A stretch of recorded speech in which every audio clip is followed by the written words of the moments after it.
Ladies and gentlemen, good day and welcome to the conference call of IndiTrade Capital Limited for update on Q2 financials.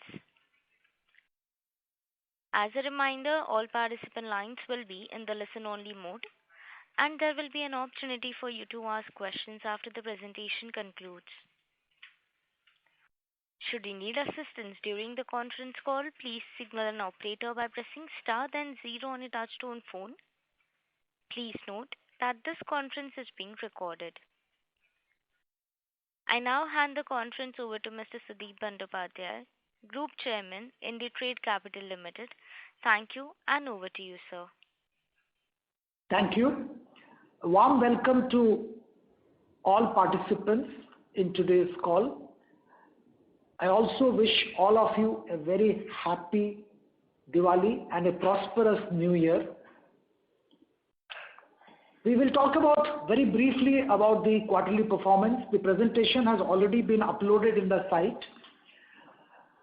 If we look at the key business updates which we have provided, AUM, assets under management, has moved during, as on 30th June, it was 333 crores, which has moved to 398 crores at the end of Q2.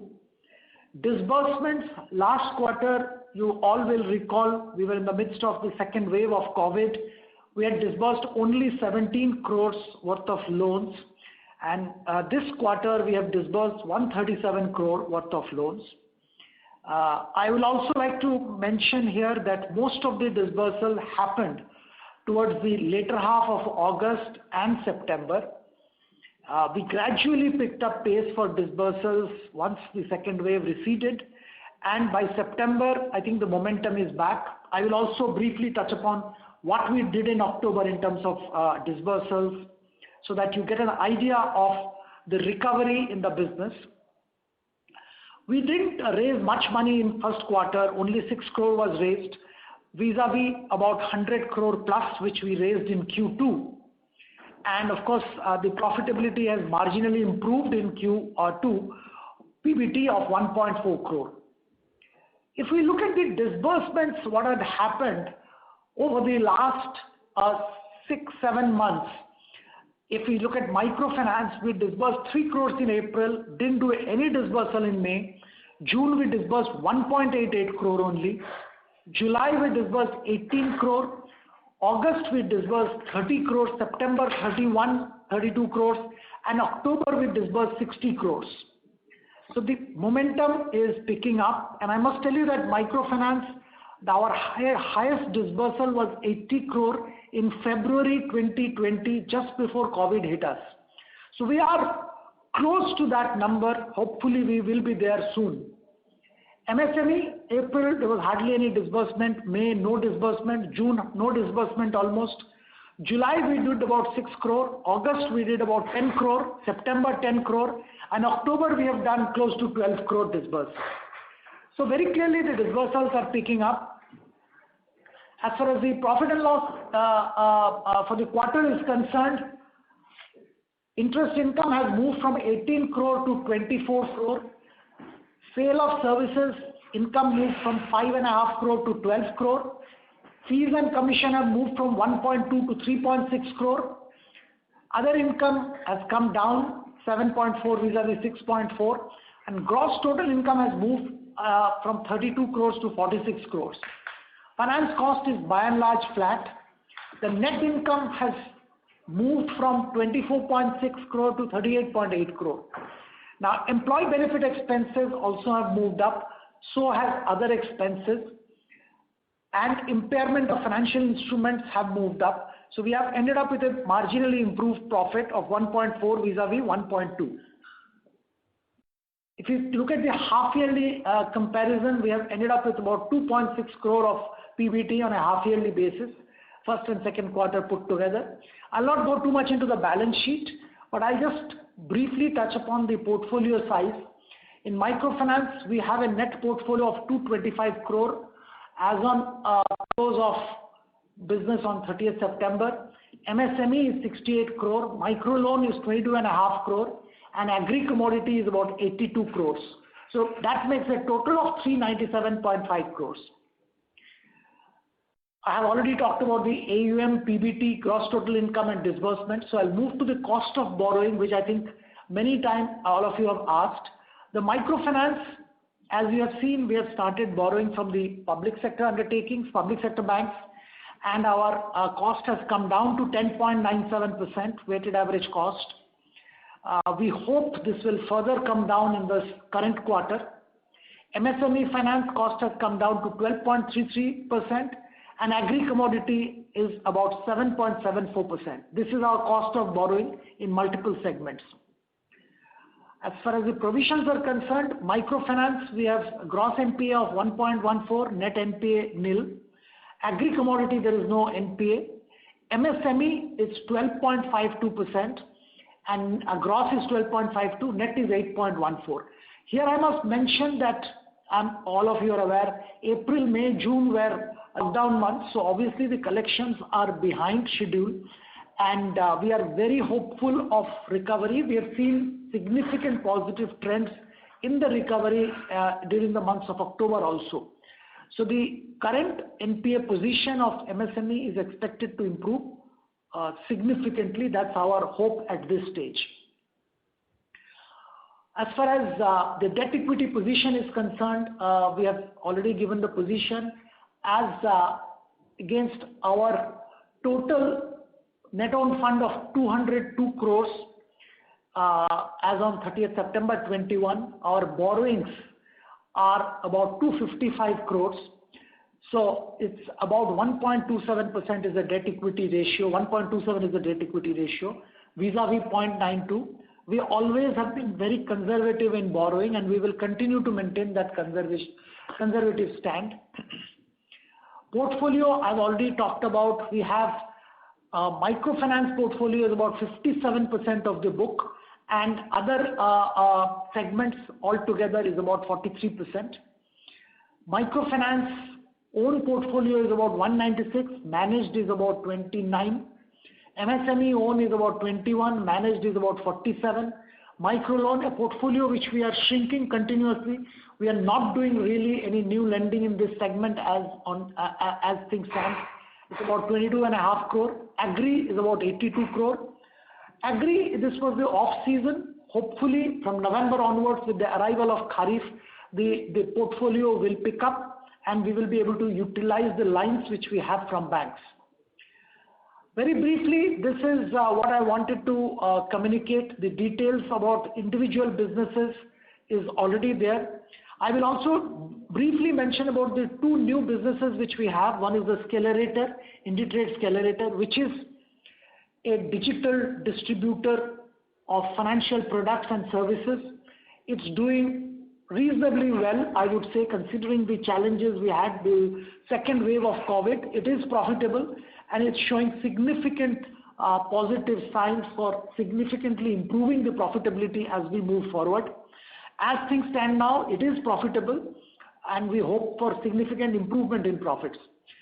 Boonbox, this is the rural e-commerce company which we have, and this also has shown significant positive trends. The lockdown months have been bad because movement was restricted, they couldn't do much. But post-lockdown, they have picked up pace. September, they were marginally down on the PBT level. But October, they have turned around and they have started making money from October. That's very, very briefly as far as these two new businesses are concerned. I will stop here and wait for questions which any of you may be having, which myself, my colleague Mrs. Jhuma Guha and our Group CFO, Mr. Naveen Jain, will be happy to answer. Thank you very much. We will now begin the question and answer session. Anyone who wishes to ask a question may press star and 1 on the touchtone telephone. If you wish to remove yourself from the question queue, you may press star and 2. Participants are requested to use handsets while asking a question. Ladies and gentlemen, we will wait for a moment while the question queue assembles.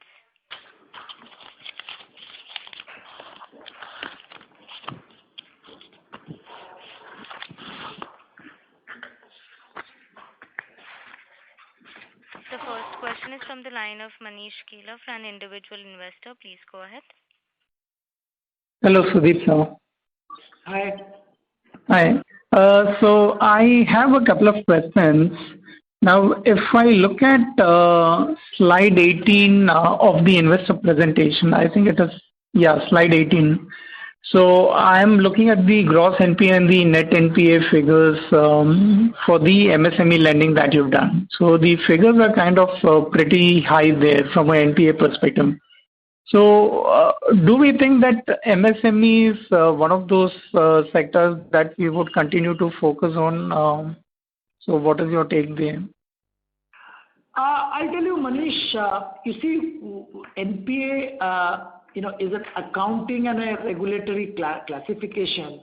What happened is April, May, June, there were hardly any collections because of the lockdown and restrictions. Remember, these are segments where the retail outlets and others which were shut. And we have even now 68% of our portfolio which there are daily collections. Now these daily collections could not happen, obviously because it was a lockdown and movement was restricted. So this is actually a delay.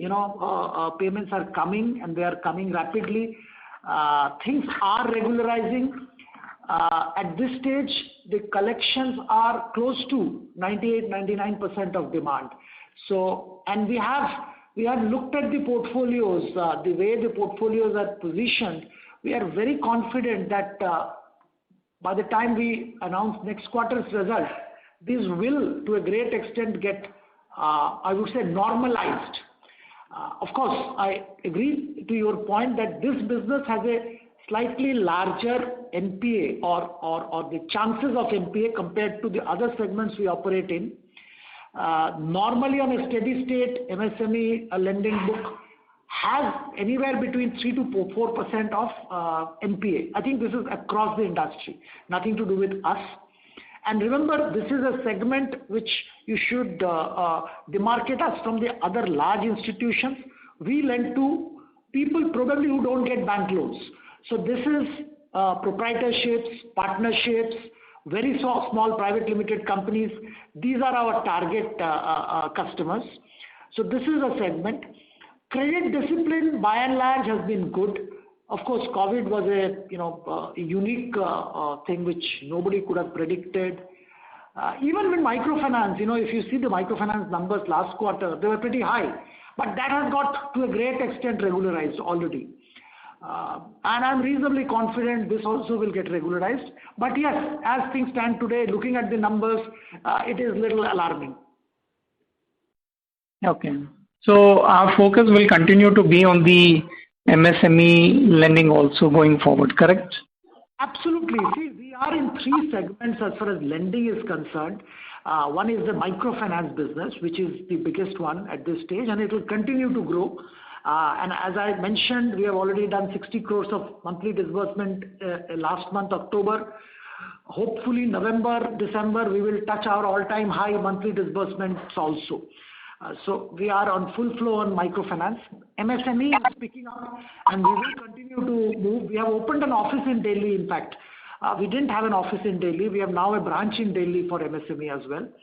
And Agri also is continuing to remain our focus. So these three segments, they have their own challenges. Agri is a seasonal thing. So, Rabi season portfolio will go up.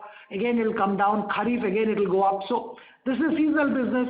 Microfinance, we know what it is, and MSME, I already explained. But beyond that, I don't see any extraordinary challenge unless and until, some black swan. I mean, why black swan? I don't know what swan to call. A COVID kind of a scenario happens, which is unpredictable. Okay. And thanks for answering that. And as far as agri-commodity business is concerned, right, pardon me for my ignorance there. Now, how competitive is the agri-commodity business? Again, the reason as to why I wanted to ask you this question is because when I've looked at your previous results and also the presentations, what I realize is that the NPAs in the agri-commodity, lending that you do is literally nil, right? So is that something which will see a significant scale up going forward? So if you can throw some light on that one. Manish, I wish we could do that. Unfortunately, there are operational challenges, and I completely take your point. Assuming that we could do, we would have done, but there are challenges. I'll just briefly touch upon. One is it's a seasonal business, as I told you. Two, I think there are a lot of operational challenges because you would be familiar with the accidents which happened in commodity businesses over the years, and some of those are very well publicized and covered by everybody, and everybody is aware. So we have to be very, very selective about the commodities we pick, the customers we pick, and most importantly, the warehouses we deal with. So there are multiple challenges. And as I think I've articulated many times earlier, we predominantly focus on exchange traded commodities so that in case of an emergency, we have an exit window through the exchange trading mechanism. So this restricts our opportunity of funding. And, we would prefer to be safe than sorry as far as this business is concerned. So yes, we want to grow, but we will grow only if there is a very safe and secure opportunity. Let's put it this way. We will not be very aggressive in this business. Okay.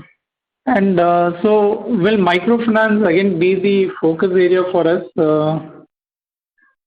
Microfinance will continue to dominate the overall lending book on a consolidated basis. It has got a disproportionately high growth potential. We are in high growth states. In fact, we went to Madhya Pradesh and Bihar just before COVID. So these are two states which are doing very well, and we would like to kind of lend quite a bit in these two states and maybe move into contiguous states like Eastern UP, Jharkhand, Chhattisgarh. So I think there is a significant opportunity for expanding the book as far as microfinance is concerned. All right. I think, that answers my question. If I can squeeze in one last question, please. Yes, go ahead since Okay. Now, as far as the managed lending segment is concerned, right, when you compare it vis-a-vis the own lending which you do, are the interest rates lower, your borrowing cost? That is what I'm referring to. Is that lower when it comes to the managed lending when you compare it with the own lending? It is just a financial structure, you can say, because when we do a DA, direct assignment, or a PTC, or any other portfolio sale, this is pretty common in in asset book. You sell your portfolio. So a bank can fund you by giving you a term loan or a working capital loan or any other loan, or they can buy your portfolio. So, and the portfolio buying can be structured as a direct assignment. It can be structured as pass-through certificate, and multiple other structures. But when you do that, the portfolio actually, they have taken the portfolio and funded you for that. But you continue to manage it. You continue to do everything on that portfolio. You manage it. So, that size we call it managed. So for me, I'm indifferent between a bank giving me a loan and agreeing to buy a part of the portfolio. It's the same thing. Okay. Does that answer your question? Yep, it does. Thank you so much. Thank you. Participants who wishes to ask a question, please press star and 1. The next question is from the line of Rajesh Kumar, an individual investor. Please go ahead. Hello, Sudeep sir. Thanks for the opportunity. And I would like to know how much IndiTrade Capital ownership in Scalerator. That is my first question. It's 100%. 100%. So I'll explain to you in a minute. IndiTrade Capital owns a company called IndiTrade Business Consultants, which is 100%, and that owns 100% of Scalerator. Okay. Of course, we have very small ESOPs issued to the employees and this and that, but that's there. But today the shareholding is 100% with IndiTrade. Okay, okay, sir.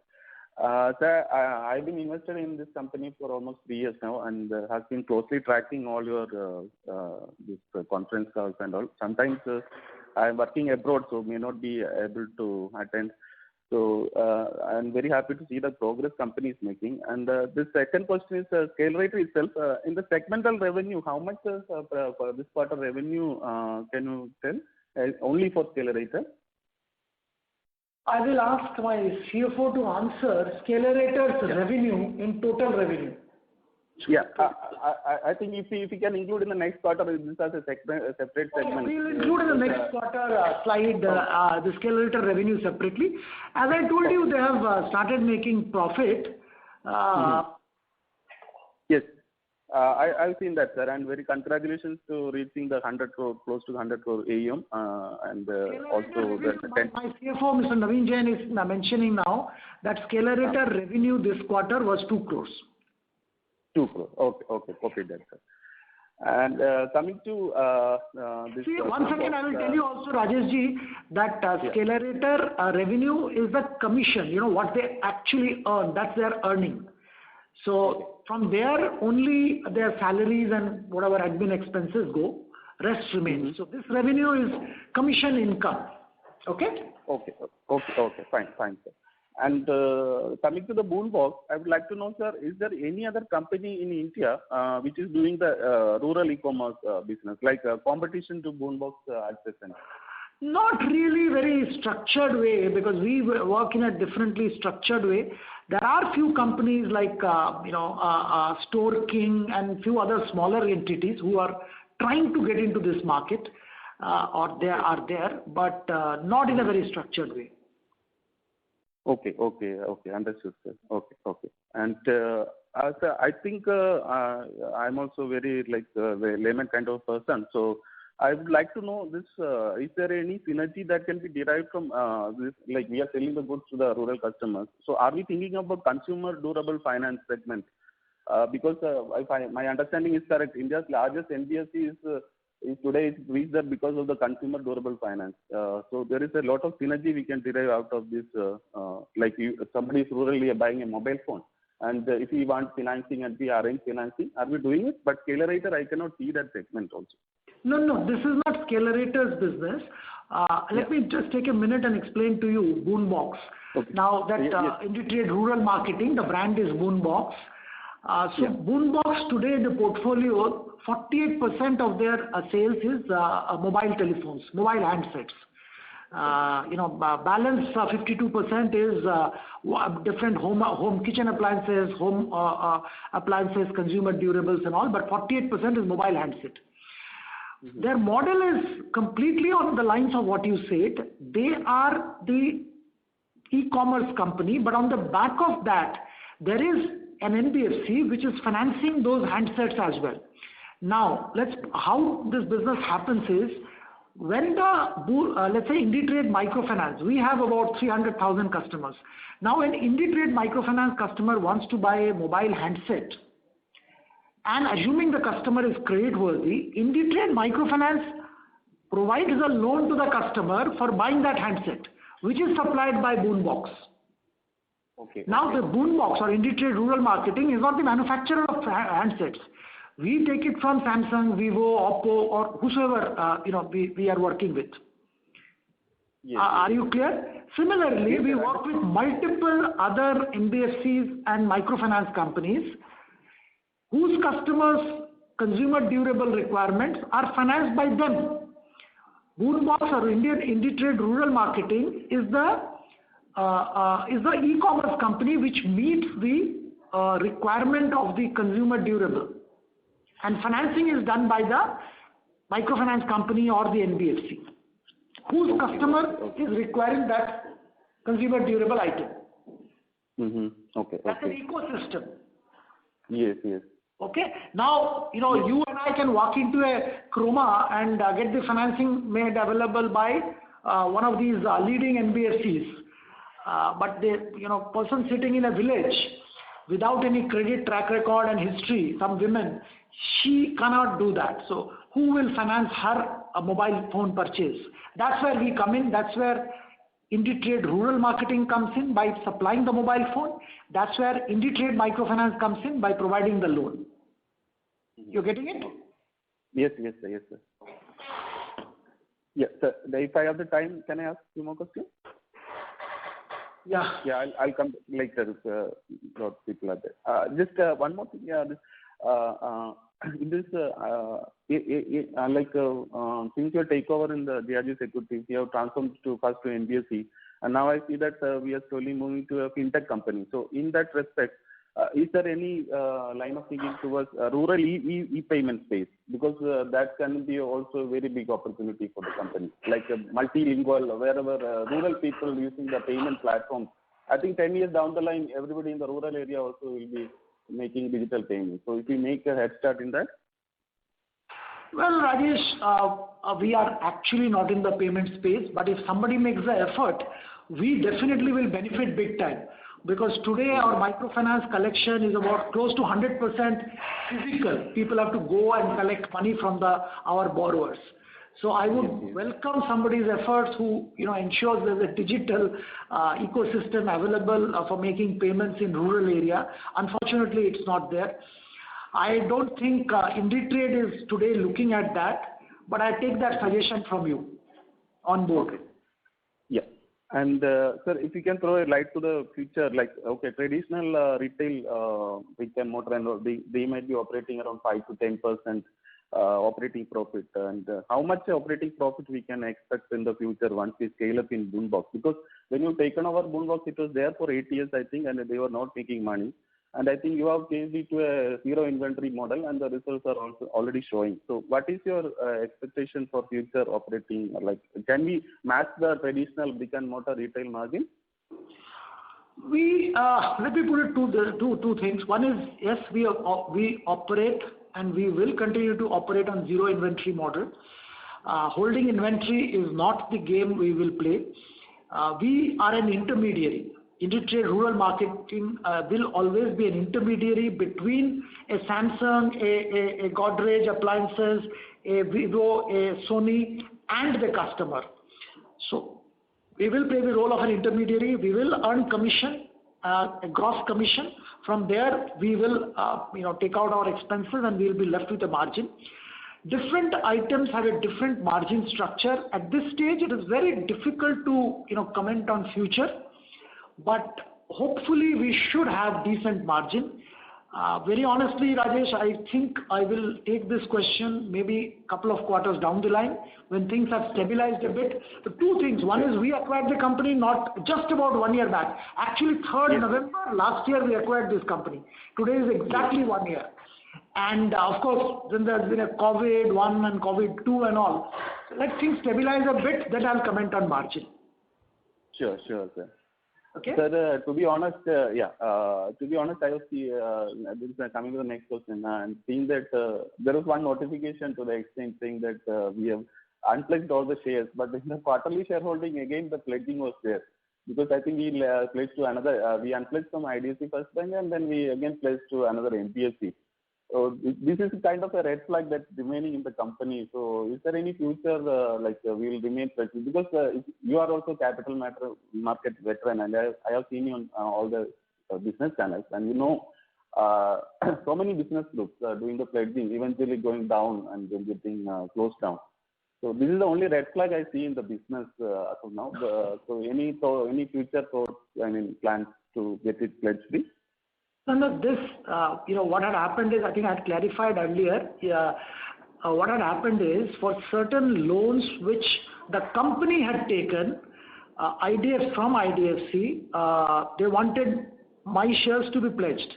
So I had to pledge that share. Okay. So the loan was not for anything else but for the company. So company's loan, I had to give a guarantee and I had to pledge some shares. Because we had just started. This loan, we had taken a tier 2 debt. In the company, you will find that tier 2 long-term capital when we had 2016, well, quite some time back. So now we have repaid that loan and depledged all the shares. Mm-hmm. Out of that, a small portion, I don't remember the exact figures, let's say, I'm just giving a figure, let's say 100 shares were pledged, the 100 came back and maybe we pledged How many? No, about 80 of that out of 100. What is it? 65 lakh shares. Now 52. 65 lakh shares were originally pledged, which came back, and 52 lakh shares have now been pledged. So anything, if at all anything has happened, the pledge has come down. So, and everything what is being done is for the company. There is nothing else outside the company. Okay.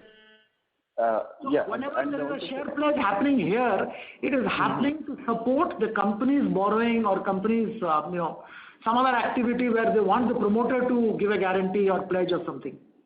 Yes, fully understood that, sir. So I hope that once we scale up and there is no more constraints, so I think eventually get unpledged. I also don't like to either give personal guarantee or pledge my shares, but in the growth phase, I think the promoter has to be willing so that banks can confidence. Yes, and you have done it rightfully said that the pledging is only to grow the business. So that is taken the right spirit, sir. Yes. That's right. Thank you. So one more thing, there's a long wish, when we list NSE, this long awaited, but maybe we are looking for the right opportunity, I think, time. Any NSE listing plans, sir? Because Rajesh, I think not at this stage, but yes, we are looking at that. Unfortunately, this COVID has delayed every plan by 2 years effectively.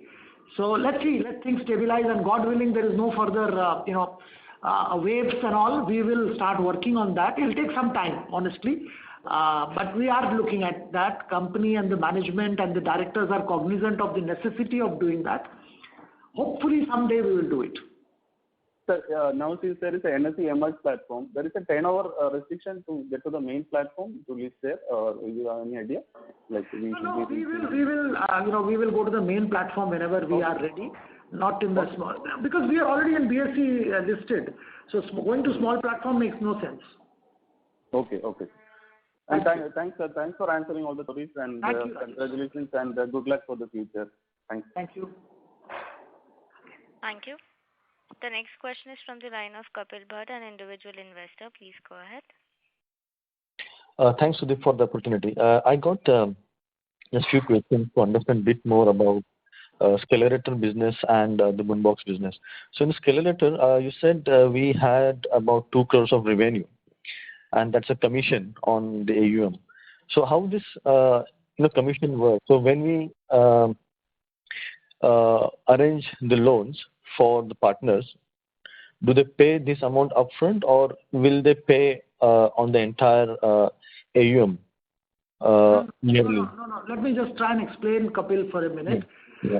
See, what Scalerator does is, Scalerator is a phygital approach to intermediation. So what does that translate into plain English? Mm-hmm. They have 3 verticals. One is they have their own offices and people in different parts of southern India. Second, they have their own network of agents across South India. And third is they have an online platform, and I would request you also to look at that, iBOG. I for India, B for Bombay, O for Orange, G for Goa, iBOG. iBOG, yeah. So these are the 3 channels through which they connect with the customer. Now, by connecting, what do they try to provide the customer? They try to meet the financial requirements of the customer. By what? Arranging unsecured business loans, arranging secured business loans, arranging personal loans, arranging gold loans, arranging health loans. They will launch insurance and other things also going forward. But as of now, these are the verticals which are working. Uh-huh. Whatever income they earn predominantly now from unsecured business loan. I would guess about 90% of the income is coming from arranging unsecured business loans for customers. Now these customers are ours. We are onboarding the customer. We are doing all kind of KYC. Then we are giving the file or the partner the opportunity to finance the customer to one of our partners. Now, who are our partners? Multiple. Let's say on the gold loan, Muthoot is our partner. On, let's say, on this business loans, we have MAS, we have Ambit, we have Lending Card, we have Incred, we have Ugrow. These guys are our partners. So the loan is being given by one of these guys, and even IndiTrade FinCorp. IndiTrade FinCorp also is a partner of IndiTrade Scalerator. So the opportunity comes to give the loan to any of these guys. They give the loan. Once the loan is given, we raise the invoice on the partner, and they give the commission. It is as simple as that. Is that clear? Yeah, that is clear. What I want to understand is there any relation between the AUM and the revenue? There is a relation in some cases. In some partnerships, we only get upfront commission straight away, and that is where it ends. In some cases, there is a trail as well. We are trying to work on a trail across the partner chain.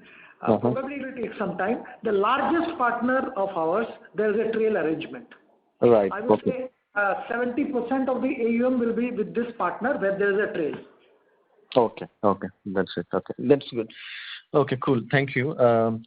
And on the Boombox, I was actually looking for if there is any app or any website where the rural customer or rural consumer can actually go and check what is available on the Boombox, and he can order. Rather than someone contacting the client or contacting the consumer. Is there any proactive way of the consumer actually going to the Boombox app or the website and then order it from there? Kapil, I think you have hit the nail on the head. That is stage 2. Today we work with partners. So because end of the day, you will understand that model requires significant investment in marketing, in people, in technology and all that. So today we are piggybacking on established players who have a network of customers in rural India. So many microfinance companies are our partners, including IndiTrade Microfinance. IndiTrade Microfinance may be 5% of their customer base, but they are also customers. Let's say, I just give you an example, Dwara, Belstar, Ashirvad, Annapurna. I'm just giving you some names. So, there are many like this. They are our customers. So what happens is, these guys already have a large customer base, and their customers, obviously, they give microfinance loans, but their customers also need a mobile phone. They also need a TV. They also need maybe a cooking appliances. So that demand is met by Boombox through these partners. So at this stage, we are not directly sourcing customers. We are working on customers of our partners. Okay. So all the someday when we are, we've stabilized, we have grown, we will look at directly reaching out to customers. Okay, so all this is important because they are funding the customer also. Boombox doesn't do funding. The funding is done by the partner, whose customer we are providing with the electronic appliance or home appliance. Right. So the partners pay Boombox, and we ship the item to consumer. That's right. Okay. Ship is a broad term. Actually, we have our how should I explain, Zomato type delivery boys in the areas who physically go deliver it to them, demonstrate, show them how to use, pretty much all that. Right. Oh, so it's not only a delivery, but we also educate them. It's different. Yeah. Right. That's great. We are not Amazon. We are different. Okay, that's great. So I just see that in the presentation that we did around 25,000 customer acquisition in Q2, and that's all through our partners, through the other microfinance institutions. That's right. Okay, cool. That's right. Right. And then we have arrangement with the brands, like Samsung's or Butterfly. We have all these OEM arrangements with all these original equipment manufacturers. Multiple arrangements, not only one. So in a mobile category, we are with Samsung, we are with Vivo, we are with Oppo. In kitchen appliances, we are with TTK, we are with Hawkins, we are with PGN. Every category, I can keep naming. Right. That's okay. Okay, and they pay us the commission, right? I mean, That's right. For them, it is just another channel for sales. correct. Okay, that's good. Yeah, and I think interestingly, I see that the digital loans.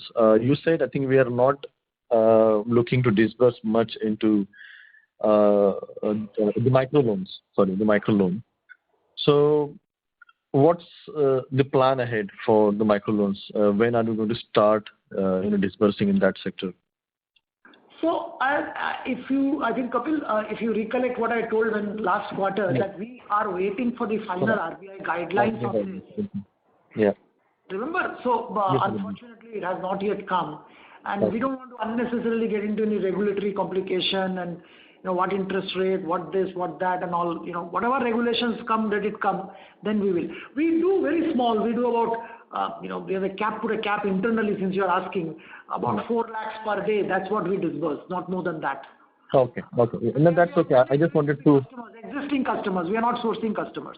No worries. Yeah. I just wanted to understand that we are still on it, but we are just waiting for the RBI guidelines, and there is no other issue. Let things be clear before we get into that. There's too much of regulatory and publicity and all that on these loans and blah blah. Right. Okay, so I think as I see in the October month, we did around 60 crores of disbursement in microfinance and around 12 crores in MSME. So I see that even in quarter 3, we will do most of the disbursement in microfinance, I believe. Because that's the area I think we are doing most work. Disbursal in MSME also, and I'm hoping Agri will be also big, because this Kharif arrival is just starting. Mm-hmm. So end November, the Agri book also should start building. Right. So let's see. Yeah, but microfinance will by and large be the leader. No doubt about it. Okay, cool. And I think we did around 137 crores in quarter 2. So I believe in quarter 3 we can easily surpass 200 crores.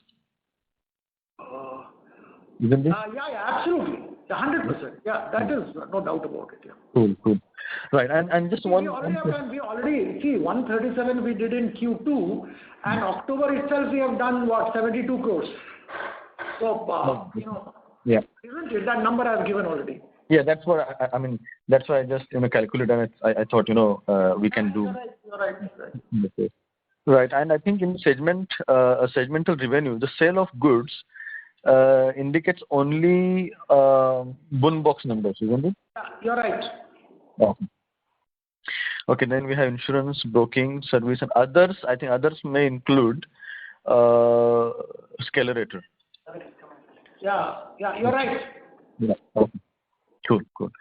Yeah, I think with that, I have no more questions. I think that's good. Thanks for answering all my questions as always, Sudeep. Thank you.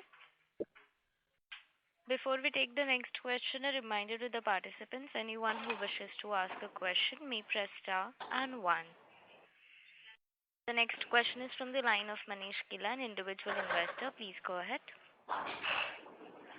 So, Sudeep sir, I had a couple of other questions.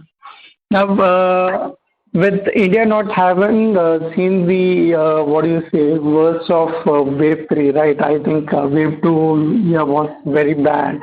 Unfortunately, there's no wave 3. So how do you think the external environment looks like? Do you think all the headwinds are behind, assuming that there is no surge in COVID cases? Manish, I'm hoping, like we all, that there is no further waves and we can move on with our lives. Life has been on hold for almost 2 years. Let's hope we can all move on. Enjoy Diwali, enjoy Christmas, enjoy New Year, and do business. I cannot comment on these waves and all that.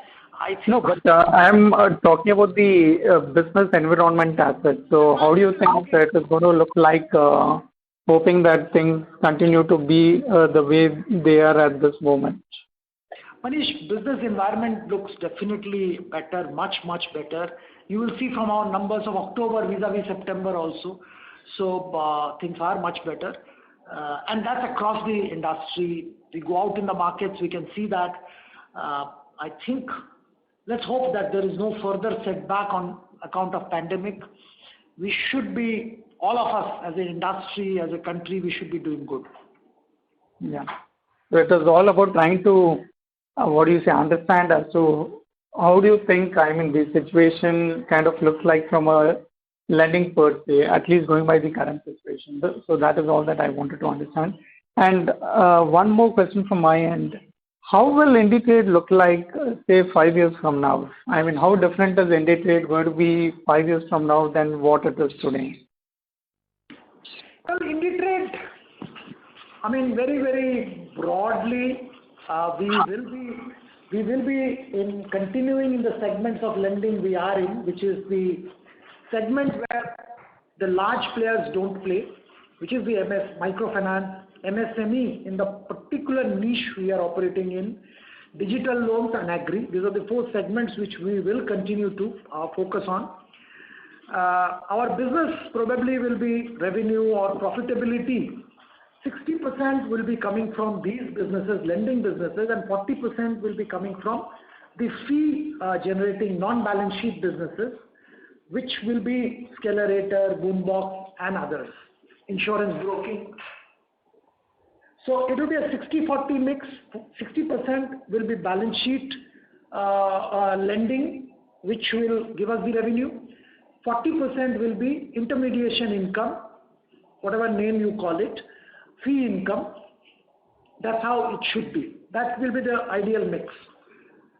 But as I can tell you one with my experience of 30 plus years in this financial services space, things change very, very rapidly in financial services space. So 5 years is a very long time. We should be growing as a country very, very rapidly, assuming there is no major setback. So a lot of things can happen in 5 years. Very difficult to, comment on 5 years later what exactly will be the shape and size. But yes, we should be in a much, much better position, God willing, and with all the support of the investors. All right. Yep. Thanks for answering this. That's it from my end. Thank you. The next question is from the line of Rajesh Kumar, an individual investor. Please go ahead. Hello, sir. Thanks for the opportunity again. I left out 1 or 2 questions before, and this is again, I don't have much financial background, so if you can clarify on this. My doubt is in Q4 we took a big hit on digital lending vertical, I think to the tune of 50 crores. But if I look at reserve and surplus, reserve and surplus is part of the book value, but our reserve and surplus is in June and September also, not much, it is not reduced to the extent of the write-off. So how that happened? Can you clarify? Because of my less understanding of the numbers, finance numbers. No. You see, we are all accountants here, so the reserve and surplus goes up or down based on whether you're making profit or loss. The profit or loss is after considering the provision or write-off what you have. So after considering the provisions and all, we have been still making some money. So obviously reserves will keep going up marginally because we are not making great amount of money in the last 2-3 quarters, but it is still going up. So the write-off and everything else also has been, it's like salary. You pay salary expense, you pay interest, you also write off or provide.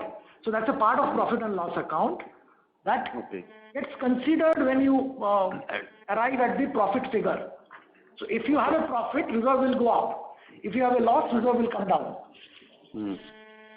Okay, sir. Then the BSE notification, this written one remarks this Telangana case still going on and the asset freeze. Some of the accounts got released, and this write-off is linked to that Telangana account also.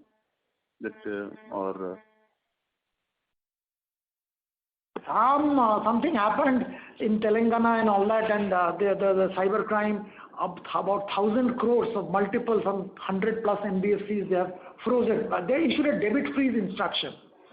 So we gave them all the evidence, all this, that we have nothing to do with all that. Then we went to the court also, and then they have started opening up all the accounts now. It's just a matter of time. Okay. That's got nothing to do with, these are unrelated things.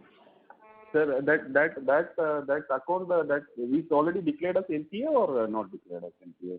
So if that money comes back, our PNL get a boost or not? That was my doubt. Rajesh, I think this is an accountant's thing. The cash flow and write-off has nothing to do with each other. You know, Okay. money in bank is something, and this write-off is something else. Okay, understood. Okay, so it's not a write-off. Okay, it's only It's account. not written off. This is my money in my bank. Why should it be written off?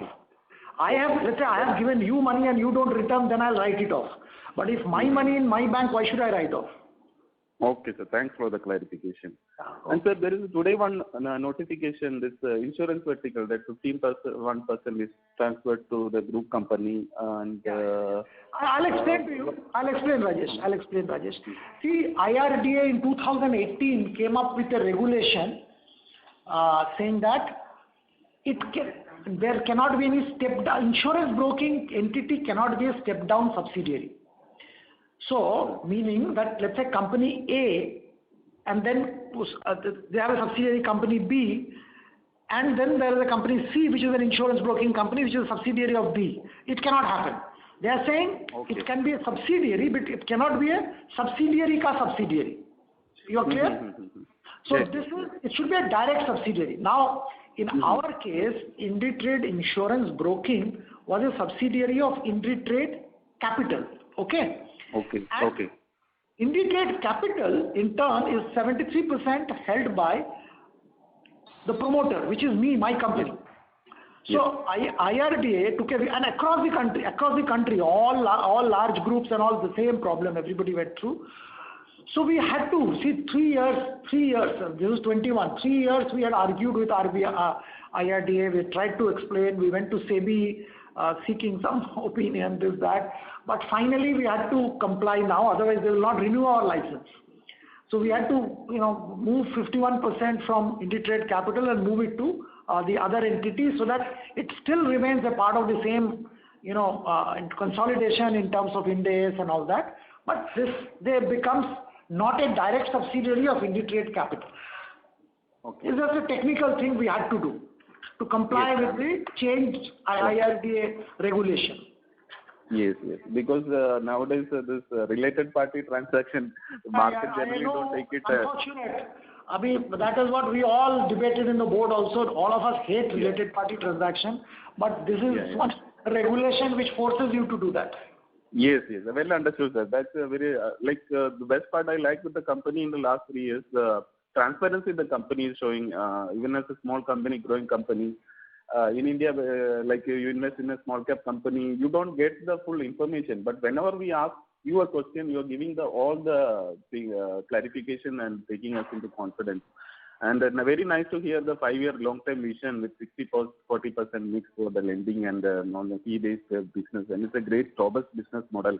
And all the best, sir. And whenever possible, I'll be joining the course. Thank you, Rajesh. Thank you. Participants, to ask a question, please press star and 1.